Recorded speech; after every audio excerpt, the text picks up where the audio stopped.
Tea channel అని ఒంగోలు పట్టణంలో channel నూతన ఛానల్ ప్రారంభం కావడం అందరూ కూడా ముఖ్య అతిథులుగా మన ఎంపీ బాబు శ్రీనివాస్ విజయ్ కుమార్ గారు ఈ ఛానల్ ఏదైతే ఉందో ప్రజా సమస్యల్ని ప్రజల్లోకి తీసుకెళ్లి అదేవిధంగా ఇప్పుడున్న మా ప్రభుత్వం దృష్టికి సక్రమైన రీతిలో నిజమైన ప్రజా సమస్యలు తీసుకొస్తే ప్రభుత్వం కూడా, ఎందుకంటే ఈరోజు చంద్రబాబు నాయుడు గారు 5 సంవత్సరాలు ధ్వంసమైన పరిపాలనకి భిన్నంగా ఒక వినూత్నమైనటువంటి ఆలోచనతో, వినూత్నమైనటువంటి పోకడలతో ప్రజలకి మంచి పరిపాలన అందించాలనే ఆలోచనతో పనిచేస్తున్నారు. ఆ క్రమంలో ఇక్కడ శాసనసభ్యులు గారు కానీ ఎంపీ అందరూ కూడా చంద్రబాబు నాయుడు గారి యొక్క స్ఫూర్తితో చక్కగా పనిచేసి ప్రజలకి అందుబాటులో ఉండాలని ఆలోచిస్తున్నారు. అలాంటి పరిస్థితుల్లో మంచి సమస్యల్ని ఒక విమర్శనాత్మకంగా దాంట్లో స్వవిమర్శగా ఉండేటువంటి ఇష్యూస్ గా తీసుకొచ్చినట్లయితే ఛానల్ కి మంచి పెరుగుతుంది. తద్వారా ప్రభుత్వం కూడా ఆ సమస్యల మీద స్పందించి చేయడానికి అవకాశం ఉంటుంది. కాబట్టి సహేతుకమైనటువంటి విమర్శలతో, మంచి ఆలోచనతో ప్రజా సమస్యల్ని ప్రతిబింబించే విధంగా ఈ ఛానల్ ఉండాలని, ఈ ఛానల్ దినదిన ప్రవర్తనపై మంచి భవిష్యత్తు ఉండాలని, బాగా ప్రజలకు చేరువ కావాలని ఆశిస్తూ నిర్వాహకులకి నా అభినందనలు, నా ఆశిస్తున్నాను.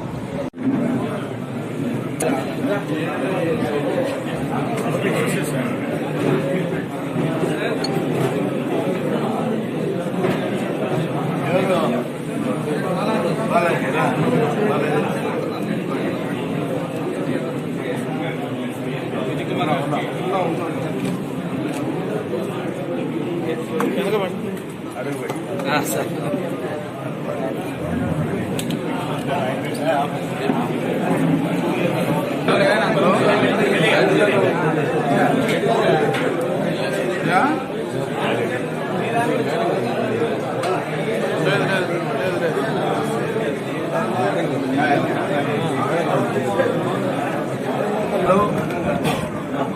ఈరోజు ఒక సంతోషమైన వార్త. ఒంగోలు పట్టణంలో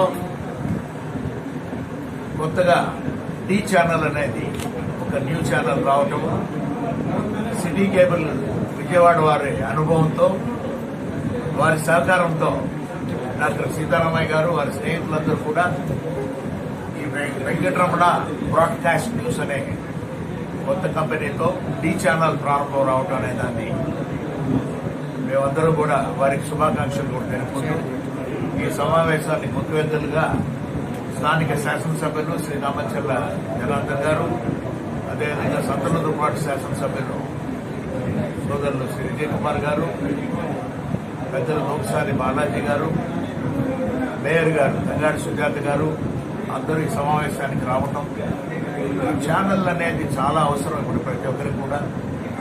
అంటే national channels, state wide channels అనేది కూడా ఈ బ్రాడ్కాస్టింగ్ సిస్టమ్ జరుగుతున్న రోజుల్లో ముఖ్యంగా లోకలైజ్డ్ న్యూస్ అనేది చాలా ఇంపార్టెంట్. ప్రతి ఒక్కరు కూడా న్యూస్ పేపర్స్ లో కూడా కొంతకాలంగా చూస్తుంటారు, కొన్ని సంవత్సరాలుగా కూడా ఈ ట్యాబ్లాయిడ్ పేపర్ అనేది కూడా రావడం చూసాం. ప్రత్యేకంగా పాఠకులందరికీ లోకల్ న్యూస్ అనేది ఎంతో ఇంట్రెస్టింగ్ గా ఉంటుంది. సిటీ కేబుల్ వారికి ఉన్న అనుభవంతో ఈరోజు టీ ఛానల్ ప్రారంభం కావడం అనేది లోకలైజ్డ్ న్యూస్. మేనేజ్మెంట్ వారు చెప్పేది ఏమిటంటే ఒంగోలుకే పరిమితం కాకుండా కూడా మిగతా ప్రాంతాల్లో అన్ని మండలాల్లో కూడా దీన్ని కూడా తీసుకెళ్లి ప్రకాశం జిల్లాలోని నలుమూలలు కూడా ఈ న్యూస్ అనే వ్యాప్తి అన్ని కూడా చేసి లేటెస్ట్ న్యూస్ సమయం అనేది కూడా ముఖ్యంగా న్యూస్ కే కూడా ప్రిఫరెన్స్ కూడా ఇస్తూ ఎంటర్టైన్మెంట్ కూడా దాంతో పాటు కూడా దీన్ని కూడా కలిపి ఈ ఛానల్లో కూడా తీసుకురావాలనే వారి ఉద్దేశం. వారిని ప్రత్యేకంగా మాగుంట కుటుంబారు వారిని అభినందిస్తూ ఈ రోజు వచ్చిన మన నాయకులందరూ కూడా శాసనసభ్యులు జనార్దన్ గారు, విజయ్ కుమార్ గారు, ప్రతి ఒక్కరు కూడా బాలాజీ గారు, సుజాత గారు అందరూ కూడా వారికి శుభాకాంక్షలు తెలుపుకోవటం. ఈ ఛానల్ అనేది అభివృద్ధిలోకి వస్తుంది. ఖచ్చితంగా మేనేజ్మెంట్ అనేది కూడా సమర్థమైన వ్యక్తులు ఉన్నారు. దానికి బ్యాక్డ్ బై సిటీ కేబుల్ వారు ఉన్నారు. కాబట్టి రాబోయే రోజుల్లో అన్ని ప్రాంతాల్లో మనం టీ ఛానల్ అనే వార్తలు అనేది కూడా మనం చూస్తాం. ఎంటర్టైన్మెంట్ కూడా దీనిలో కూడా చూస్తామని తెలుపుకుంటూ సెలవు తీసుకుంటాం. Thank you.